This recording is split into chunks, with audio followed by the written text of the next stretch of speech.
Buya Hamka dimasukkan ke dalam penjara. Naik tapak kaki sepatu ke atas meja. Buya Hamka duduk.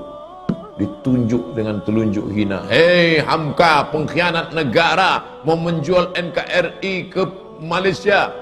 Sampai terlintas di hati Buya Hamka, nampaknya pisau silet di tepi penjara. Hamka, ambil pisau silet itu, potong saja ke tangan. Tak ada gunanya kau hidup. Di Maninjau kau bergelar datuk, di Masjid Al-Azhar kau bergelar Buya Doktor dari Al-Azhar. Tak ada gunanya kau hidup dihina. Itu saking sakitnya hati Buya Hamka, dituliskannya dalam buku Tasawuf Modern. Beli Tasawuf Modern. Buya Hamka ketika mau meninggal minta bawakan, nak tolong ambilkan Tasawuf Modern, aku mau mengenang sakitnya di penjara. Waktu sakitku makin parah, kata Buya Hamka, dipindahkan aku ke rumah sakit hadiah dari pemerintah Rusia di Jakarta, namanya Rumah Sakit Persahabatan. Disitulah Buya Hamka sampai akhirnya PKI tumbang dan Buya Hamka keluar. Buya Hamka tetap berdakwah, jadi imam ceramah. Ketika dia sedang duduk di rumah, datanglah orang membawa secari kertas. Assalamualaikum Buya. Waalaikumsalam. Tolong baca kertasnya. Apa isinya? Kalau aku mati nanti, tolong yang menyolatkan jenazahku adalah Hamka. Yang menyiksa, yang memenjarakan Buya Hamka selama 4 tahun itu akhirnya mati. Saya waktu itu penasaran, mau tak Buya Hamka ini? Mau tak? Mau Buya Hamka. Di situ kesal saya tutup buku itu. Kok mau dia? Kok mau Buya Hamka? Andai saya lah itu, disiksa orang saya, lalu datang utusannya, andai aku mati, tolong yang mengimamiku Ustadz Abdul Somad, cari Ustadz Abu. Aku tak mau, sampai mati takkan ku solatkan. Barulah saya sadar betapa lembutnya hati Buya Hamka. Lunak.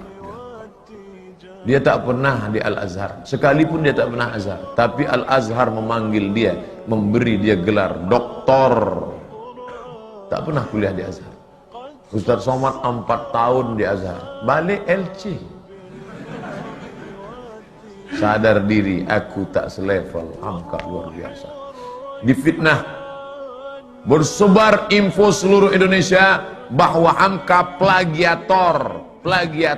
Novelnya itu katanya diambil dari Al-Manfaluti, sastrawan Mesir. Ditulis di harian Lekra, PKI punya. Siapa yang memfitnah dia? Pramudia Anantatur, Pram. Buya tak melawan, diam. Akhirnya isu itu hilang, PKI jatuh, NKRI tetap tegak berdiri, dan tak lama sesudah itu datang perempuan bermata sipit dengan suaminya mu'alaf, mau masuk Islam. Assalamualaikum. Waalaikumsalam. Kamu siapa? Nama saya. Enggak. Dia mau masuk Islam. Kata Buya, kamu ni siapa? Saya disuruh ayah saya kemari Buya. Untuk apa? Supaya suami saya ni calon masuk Islam, belajar Islam sama Buya. Nama ayah kamu siapa? Pramudia Anantatur. Begitu cara Pram minta maaf. Dia tak datang ke rumah Hamka. Anak menantunya disuruhnya belajar Islam. Dan Hamka mengajar menantu Pram itu sampai paham Islam. Lembut hati Hamka. Padahal fitnah luar biasa. Andai saya lah jadi Hamka waktu itu. Datang orang mau belajar Islam, sampai mati tak akan kuajar. Kau cari aja ustaz lain. Itu ustaz di MDI 1000 orang, di IKMI ada 600 orang. Panas hatiku. Karena kalau hati kita panas, ngajar orang tak betul. Bismillahirrahmanirrahim. Kita marah. Tapi ternyata marah Hamka itu melebur bersama apa? Maaf. Tak berkesan. Kalau masih berkesan, berbekas, bukan maaf.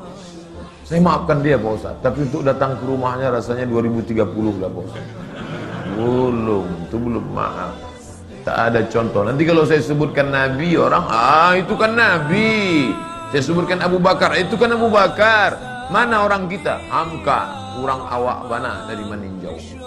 bisa dia memaafkan. Luar biasa Haji Abdul Malik. Tapi jangan bayangkan Hamka itu tak pemarah. Hamka itu pemarah. Waktu dia pergi haji naik kapal, berhentilah kapal di pelabuhan Padang. Sampai di pelabuhan mau sholat, ada pegawai kapal melarang sholat. Mau ngadu mereka ke Buya. Buya, ya ini ada pegawai kapal melarang sholat berjamaah. Katanya tak ada sholat berjamaah di kapal, sholat aja di kamar masing-masing. Oh bangkit Buya Hamka. Mana orangnya? Ini Amak Ang kurang aja, Apa Ang kurang aja, Datuk Nenek Ang kurang aja. Itu asli, tak saya robah bahasanya. Buka buku judulnya Ayah, ditulis oleh Irfan Hamka. Dia ikut melaksanakan haji, naik kapal dan menengok Buya Hamka marah luar biasa. Jadi Hamka itu ada saatnya dia marah, ada saatnya dia lunak, ada saatnya dia berkonfrontasi, ada saatnya dia lembut. Dalam masalah kunut subuh, lembut hati Buya Hamka. Diundang oleh orang NU di Jember, diangkatnya tangan, Allahumma hdina fiman hadain, amin. Orang semua tahu dia Muhammadiyah. Muhammadiyah tak berkunut, tapi hatinya lunak menjaga persatuan umat. Tapi ketika diajak dia oleh HMI, oleh Himpunan Mahasiswa Indonesia untuk menyambut Paus Paulus, tak mau. Ayolah Buya, kita tunjukkan bahwa kita ini welcome terhadap Paus. Tidak. Kenapa Buya tak mau? Bagaimana aku bersalaman dengan orang yang sudah mengkristenisasikan anak bangsa? Mau dia. Begitu juga dengan fatwa Natal bersama. Buang itu fatwa. Ratu Alam Shah Prawira Negara tertekan karena presiden menteri mau Natal bersama. Cabut fatwa Natal, atau Buya berhenti jadi ketua MUI. Lebih baik aku berhenti jadi ketua MUI daripada mencabut fatwa Natal bersama. Hamka keras berprinsip, tapi saat-saat memaafkan dia lunak. Kita ambil maaf Hamka di bulan Syawal yang penuh barakah.